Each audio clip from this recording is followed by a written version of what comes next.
નમસ્તે વિદ્યાર્થી મિત્રો. સરદાર પટેલ એજ્યુકેશનલ ઇન્સ્ટિટ્યૂટના શ્રીમતી MS લખાણી કન્યા વિદ્યાલયના સેકન્ડરી અને હાયર સેકન્ડરી સેક્શનમાં હું મનોજભાઈ આપ સર્વેનું હાર્દિક સ્વાગત કરું છું. અગાઉના વિડીયોમાં આપણે ટેક્સ્ટ બુકનો topic unit 10 read 1 green charter પર્યાવરણનું કરારનામું પાર્ટ 2 શીખ્યા હતા. આજે આપણે એ જ યુનિટ એટલે કે યુનિટ 10 રીડ 1 ગ્રીન ચાર્ટર પાઠનો ત્રીજો ભાગ પાર્ટ 3 શીખીશું.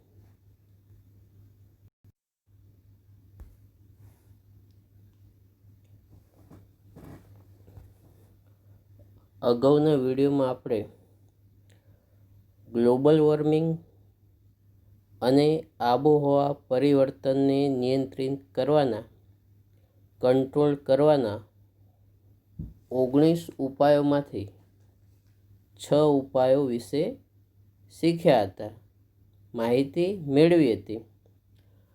આજે આપણે તેનાથી આગળ એટલે કે 7થી શરૂ કરીને 7 થી 14 સુધીના ઉપાય વિશે જાણકારી મેળવીશું.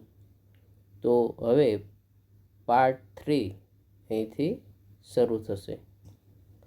Late start. ચાલો શરૂ કરીએ. People should be encouraged to use battery driven scooters which involve zero emission. એનો મતલબ કે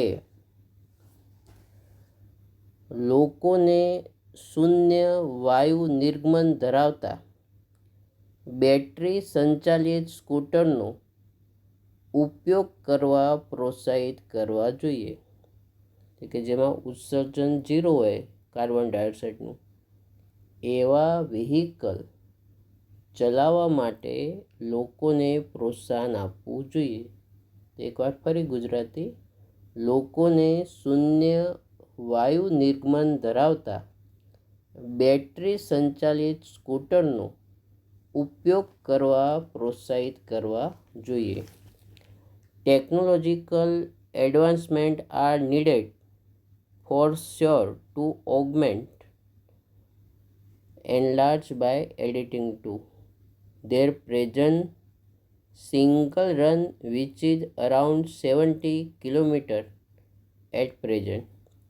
જે કૌંસમાં અંગ્રેજી શબ્દ છે ઓગમેન્ટનો અર્થ આપે છે સમાનાર્થી એનલાર્જ બાય એડિટિંગ એટલે કે વધારવું, ઉમેરવું, વિશાળ કરવું એના અર્થમાં છે કે અમુક વસ્તુ ઉમેરીને એની શક્તિ વધારવી.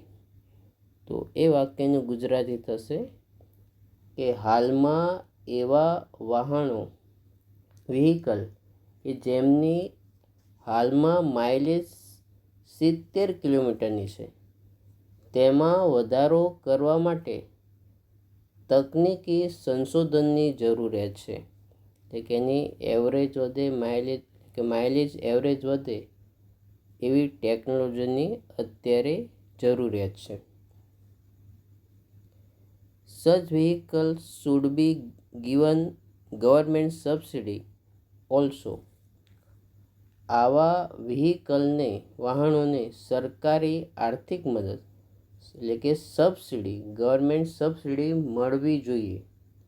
Because the carbon footprint is negligible. Negligible એટલે ઇનસિગ્નિફિકન્ટ, સ્મોલ, મતલબ બિન મહત્ત્વનું, ખૂબ જ ઓછું, નહિવત, ન ગણ્ય કહી શકાય, બિન મહત્ત્વનું.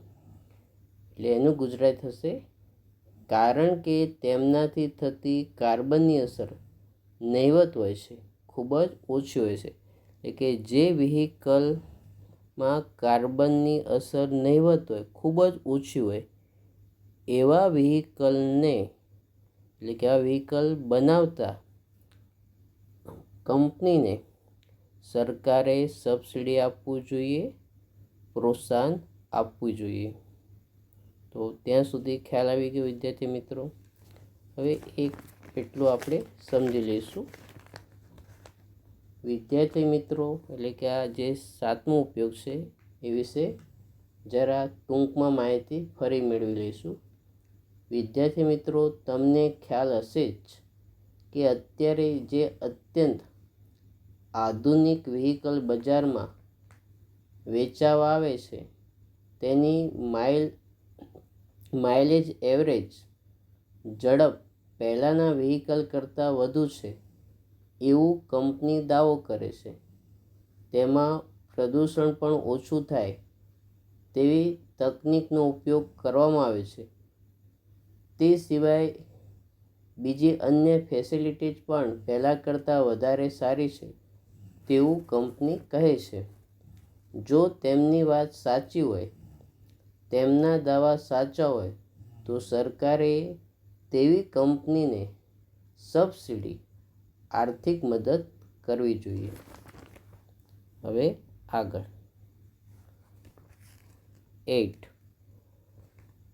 We should reorient, એટલે કે ચેન્જ ધ ફોકસ ઓફ, મતલબ કે ધ્યાન ફેરવવું, બદલવું, ધ્યાન કેન્દ્રિત કરવું. Our electricity consumption habits both at homes and office. Consumption એટલે વપરાશ થશે, એટલે કે ઇલેક્ટ્રિસિટી કન્ઝ્યુમ્શન એટલે વીજળીનો વપરાશ અને હેબિટ એટલે ટેવ. તો આખું વાક્ય સળંગ છે. વી શુડ રીઓરિયન્ટ. રીઓરિયન્ટનો સમાનાર્થી શબ્દ આપ્યો છે ચેન્જ ધ ફોકસ ઓફ, એટલે કે ધ્યાન બદલવું એવો અર્થ થાય. We should reorient our electricity consumption habit both at home and office. એનો અર્થ થાય કે આપણે આપણા ઘરમાં અને કાર્યાલયમાં બંને સ્થાનોએ વીજળી વપરાશની રીત બદલવી જોઈએ. ફોર ઇન્સ્ટન્સ, એટલે કે ફોર એક્ઝામ્પલ, ઉદાહરણ તરીકે, વી should switch off fan, cooler or AC whenever not required or not in use. ઉદાહરણ તરીકે લઈએ તો જ્યારે પણ જરૂર ન હોય કે વપરાશ ચાલુ ન હોય ત્યારે આપણે પંખા, કૂલર કે એસી બંધ કરી દેવા જોઈએ. ફરીથી વાક્ય, for instance we should switch off fan, cooler or AC whenever not required or not in use. એટલે કે જ્યારે પણ જરૂર ન હોય કે વપરાશ ચાલુ ન હોય ત્યારે આપણે પંખા, કૂલર કે એસી બંધ કરી દેવા જોઈએ. Generally people are careless at office. સામાન્ય રીતે કાર્યાલયમાં, ઓફિસમાં લોકો બેદરકાર હોય છે, એટલે કે એની કાળજી લેતા નથી. Lights can be seen on even at unwarranted places or hours. ક્યારેક તો બિનજરૂરી સ્થળોએ કે બિન સમયે પણ લાઇટ્સ ચાલુ જોવા મળે છે.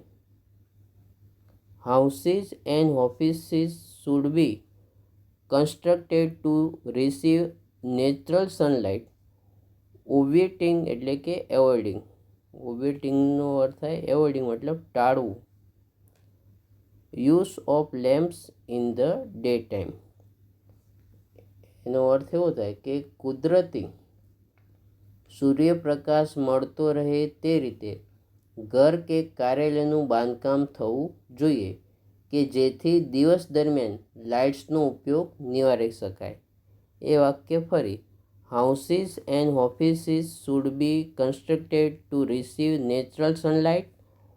ઓબ્વિયટિંગ એટલે કે avoiding use of lamps in the day time. એનું ગુજરાતી થશે કુદરતી સૂર્યપ્રકાશ મળતો રહે તે રીતે ઘર કે કાર્યાલયનું બાંધકામ થવું જોઈએ કે જેથી દિવસ દરમિયાન લાઇટ્સનો ઉપયોગ નિવારી શકાય. હવે એના વિશે સમજૂતી મેળવી લઈએ. 8મા ઉપયોગની, એટલે કે આ બાબતનો પણ તમને ખ્યાલ જ હશે કે આવું કેટલાક લોકો કરે છે. પોતાના ઘરમાં કે પોતાની ઓફિસમાં જેમાં લાઇટ બિલ તેમને ભરવાનું હોય છે, ત્યાં તેઓ કૂલર, પંખા, લાઇટ, લેમ્પ, એસી કે બીજા ઇલેક્ટ્રોનિક સાધનો 1 સેકન્ડ માટે પણ બિનજરૂરી ચાલુ નહીં રાખે, એટલે કે ચાલુ રાખતા નથી. જ્યાં લાઇટ બિલ તેમને ભરવાનું હોય તે જગ્યાએ તેઓ થોડાક સમય માટે પણ બિનજરૂરી લાઇટ, પંખા, લેમ્પ, એસી ચાલુ રાખતા નથી. તેનાથી ઉલટું બીજી અન્ય જગ્યાએ જ્યાં તેઓને લાઇટ બિલ ભરવાનું હોતું નથી, ત્યાં તેઓ પંખા, કૂલર, ટીવી, એસી કે બીજા ઇલેક્ટ્રોનિક સાધનો બિનજરૂરી સમયે પણ ચાલુ રાખે છે. ઘણીવાર તો એક પંખાની જગ્યાએ 2 પંખા, 2ની જગ્યાએ 3 પંખા ચાલુ રાખે. શિયાળા ચોમાસામાં પણ જરૂર વગર એસી ચાલુ રાખે. વીજળી બચતની બિલકુલ કાળજી લેતા નથી. તેઓ એમ નથી વિચારતા કે ભલેને આપણે વીજળી બિલ ના ભરવું પડે, પણ આપણા દેશની વીજળીનો બિનજરૂરી બગાડ થાય છે. આપણે વીજ વપરાશની સારી ટેવ પાડી દેશની વીજળી બચાવવી જ પડશે. તો ત્યાં સુધી વિદ્યાર્થી મિત્રો ખ્યાલ આવી ગયો.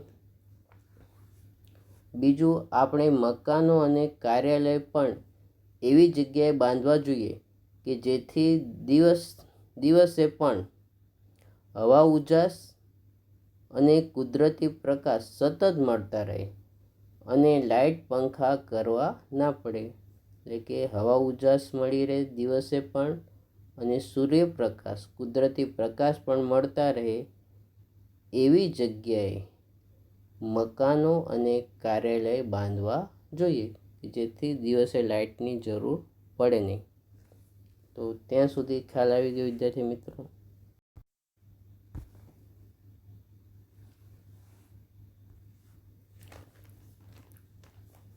હવે આગળ 9 એટલે કે 9મો ઉપયોગ જોઈશું. Reduce number of kilometres by walking, cycling, carpooling and using public transport. મતલબ ચાલીને, સાયકલ પર જઈને, કારમાં ભેગા મળી સાથે જઈને અને જાહેર વાહન વ્યવહાર સેવાઓનો ઉપયોગ કરીને કિલોમીટરની સંખ્યા ઘટાડી શકાય છે. એનો મતલબ તે બધાનો ઉપયોગ કરીને મુસાફરી કરી શકાય છે. ફરીથી વાક્ય, ચાલીને, સાયકલ પર જઈને, કારમાં ભેગા સાથે જઈને અને જાહેર વાહન વ્યવહાર સેવાઓનો ઉપયોગ કરીને કિલોમીટરની સંખ્યા ઘટાડી શકાય છે. એનો મતલબ તે બધાનો ઉપયોગ કરીને મુસાફરી કરી શકાય છે. 10મું, use of bicycle should be made popular. સાયકલના ઉપયોગને લોકપ્રિય બનાવવો જ જોઈએ. એટલે કે સાયકલના ઉપયોગને લોકપ્રિય બનાવવો જોઈએ. We should observe cycle day once in a month and on that day cycle riding alone should be allowed barring emergencies. આપણે મહિનામાં એક દિવસને સાયકલ દિન તરીકે પાળવો જોઈએ અને તે દિવસે કટોકટીના સમય સિવાય એને બાદ કરતાં માત્ર સાયકલ ચલાવવાની જ છૂટ આપવી જોઈએ. એટલે કે દિવસે ફક્ત સાયકલ ચલાવવાની છૂટ આપવી જોઈએ, પરવાનગી આપવી જોઈએ. કોઈ ઇમરજન્સી હોય તો બીજા વ્હીકલને પરવાનગી આપવી જોઈએ. તો એ વાક્ય ફરી ગુજરાતી, સાયકલના ઉપયોગને લોકપ્રિય બનાવવો જોઈએ. આપણે મહિનામાં એક દિવસને સાયકલ દિન તરીકે પાળવો જોઈએ અને તે દિવસે કટોકટીના સમય સિવાય માત્ર સાયકલ ચલાવવાની છૂટ આપવી જોઈએ. કે કોઈ કટોકટી હોય તો જ બીજા વ્હીકલને પરવાનગી આપવી જોઈએ, નહીંતર એ દિવસે ફક્ત સાયકલ સવારને જ છૂટ આપવી જોઈએ. આગળ બેરિંગ એટલે સિવાય. People used to go for there daily ક્યોર્સ on cycles in old times. જૂના જમાનામાં એટલે કે પહેલાંના સમયમાં લોકો તેમના રોજિંદા પરચુરણ કામ માટે સાયકલ પર જ જતા. Why can't we do the same today? તો અત્યારે આપણે તેવું કેમ ન કરી શકીએ? In recreational trips we can opt for bicycle instead of car or motorbike. એ વાક્ય ફરી. In recreational trips we can opt for bicycle instead of car or motorbike. એટલે કે મનોરંજનના પ્રવાસમાં તો કાર કે મોટર બાઇકને બદલે આપણે સાયકલ પસંદ કરવી જોઈએ. એ વાક્ય ફરી એકવાર.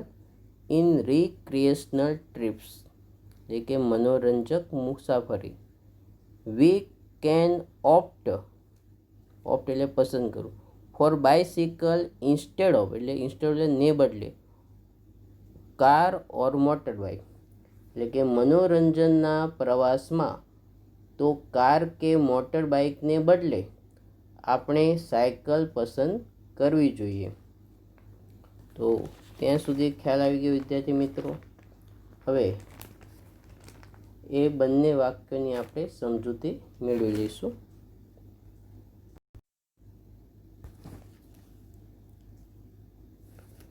તો એની ટૂંકમાં સમજૂતી મેળવીશું 9 અને 10ની.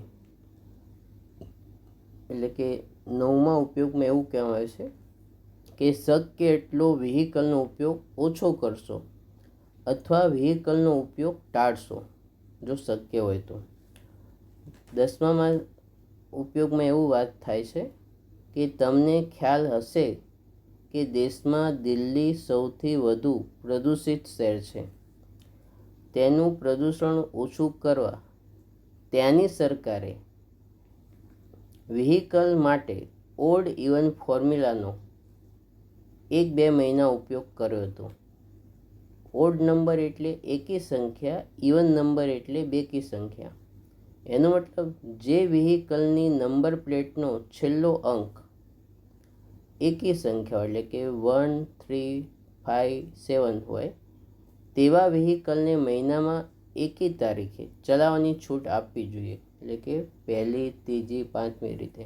અને જે વ્હીકલની નંબર પ્લેટનો છેલ્લો અંક બેકી હોય એટલે કે 2, 4, 6, 8 એ રીતે તેવા વ્હીકલને બેકી તારીખે એટલે કે 2, 4, 6, 8 તારીખે ચલાવવાની રજા આપવી જોઈએ. ક્યારેક સાયકલ પ્રવાસ પણ ગોઠવવો જોઈએ. તો આવું કરવાથી વ્હીકલનો ઉપયોગ ઓછો કરી શકાશે, ટાળી શકાશે અને પર્યાવરણને બચાવવામાં આપણને મદદ મળશે. તો ત્યાં સુધી વિદ્યાર્થી મિત્રો ખ્યાલ આવી ગયો.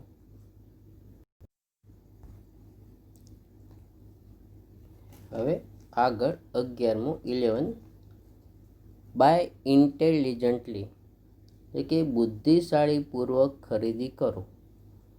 1 bottle of 1.5 liter require less energy and produces less waste than 3 bottles of 0.5 liter each. Waste એટલે અહીંયા બગાડના અર્થમાં છે, એ તમને ખ્યાલ હશે. રિક્વાયર એટલે જરૂર હોવી.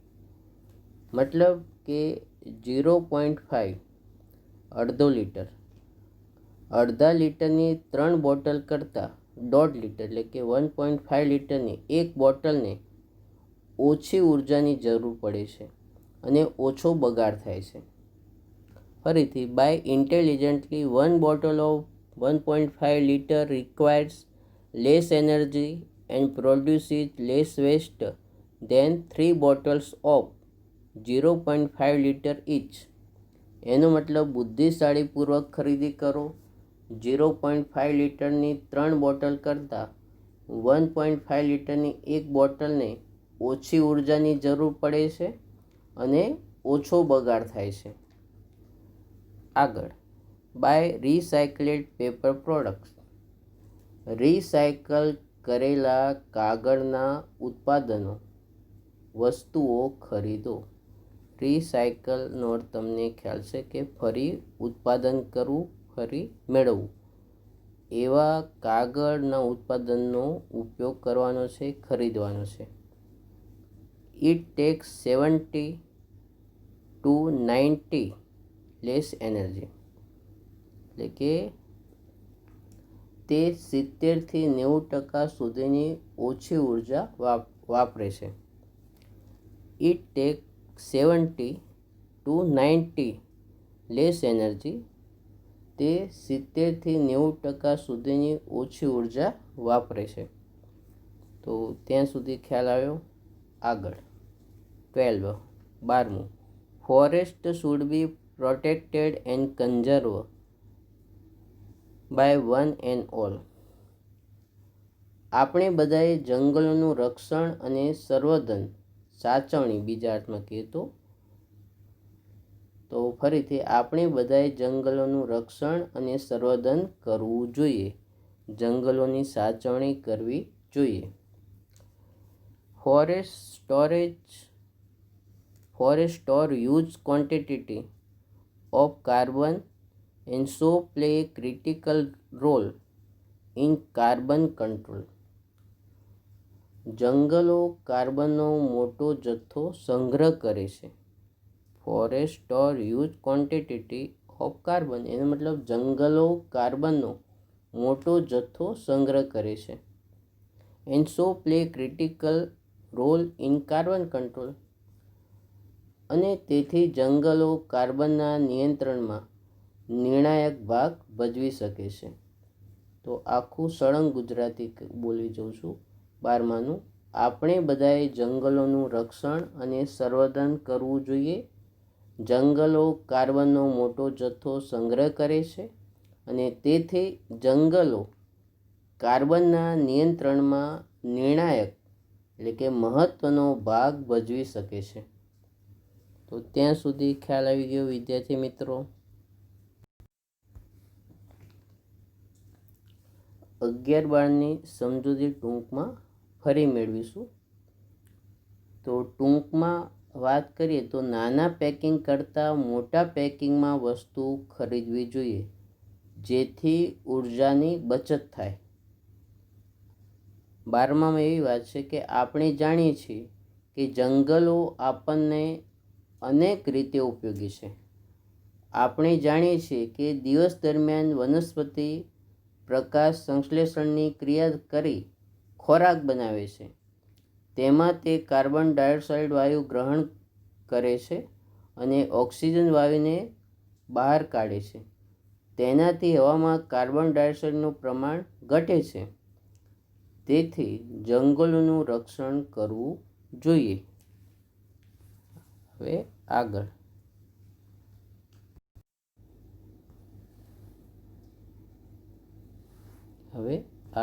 13મું,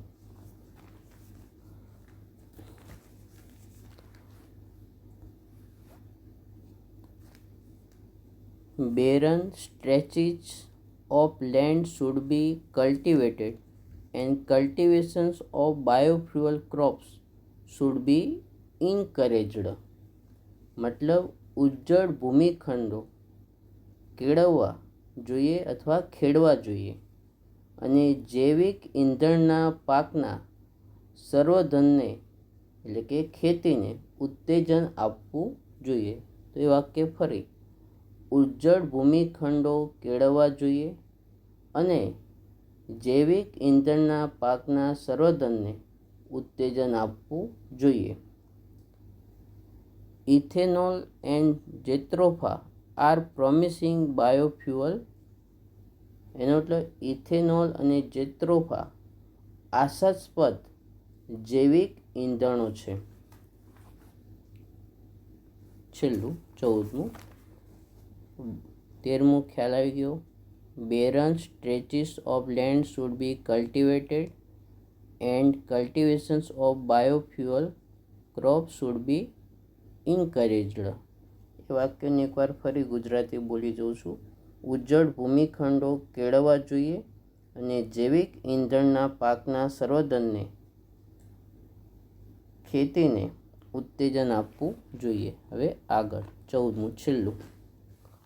biodegradable plastic certainly have a pronounced ecological edge over conventional plastics. મતલબ કે જૈવિક વિઘટન પામેલા પ્લાસ્ટિક પ્રણાલીગત પ્લાસ્ટિક કરતાં પર્યાવરણની દ્રષ્ટિએ ચડિયાતા સાબિત થયા છે. Bioplastics are derived from renewable biomass sources. એનો મતલબ જૈવિક પ્લાસ્ટિક પુનઃપ્રાપ્ય જૈવિક જથ્થાના સ્ત્રોતમાંથી પ્રાપ્ત થાય છે. તો બંને વાક્યો ફરીથી. Biodegradable plastic certainly have pronounced ecological edge over conventional plastics. એનો મતલબ જૈવિક વિઘટન પામેલા પ્લાસ્ટિક પ્રણાલીગત પ્લાસ્ટિક કરતાં પર્યાવરણની દ્રષ્ટિએ ચડિયાતા સાબિત થયા છે. Bioplastics are derived from renewable biomass sources. જૈવિક પ્લાસ્ટિક એ પુનઃપ્રાપ્ય જૈવિક જથ્થાના સ્ત્રોતમાંથી પ્રાપ્ત થાય છે, ફરી મળે છે. તો છેલ્લા 2 13-14 જે આપણે ઉપયોગ હતા એના વિશે થોડીક જાણકારી મેળવી લઈશું ફરીથી 13 અને 14 માટે. એટલે કે 13માની વાત કરીએ પહેલાં આપણે, તો એટલે કે જે હવા પ્રદૂષિત ના કરે, કાર્બનનું ઉત્સર્જન ના કરે અથવા ઓછું કરે એવા જૈવિક ઈંધણ મળે એવા છોડ વૃક્ષો વાવવા જોઈએ. અને 14મું જે છે એના વિશે એવી વાત છે કે આપણે એવા પ્લાસ્ટિકનો ઉપયોગ કરવો જોઈએ જેનું વિઘટન જલ્દી થાય, એટલે કે જમીનમાં જલ્દીથી ભળી જાય, જેથી પર્યાવરણને નુકસાન ના થાય. તો ત્યાં સુધી વિદ્યાર્થી મિત્રો ખ્યાલ આવી ગયો.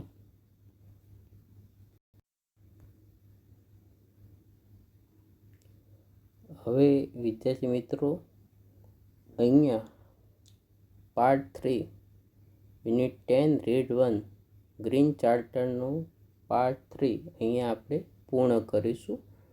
હવે દર વખતની જેમ પાઠ પૂર્ણ કરતાં પહેલાં આપણે કહેવતની સ્લાઇડ જોઈએ છે, પણ આજે સ્લાઇડ નથી, કોરી સ્લાઇડ છે, પણ હું તમને કહેવત મૌખિક કહું છું અને સમજાવું છું. કહેવત છે, remember none can defeat you until you concede. એનો મતલબ જ્યાં સુધી તમે હાર સ્વીકાર ના કરો, પરાજય સ્વીકાર ના કરો, ત્યાં સુધી દુનિયામાં કોઈ તમને હરાવી શકે નહીં, પરાજિત કરી શકે નહીં. એકવાર ફરી અંગ્રેજીમાં બોલું છું.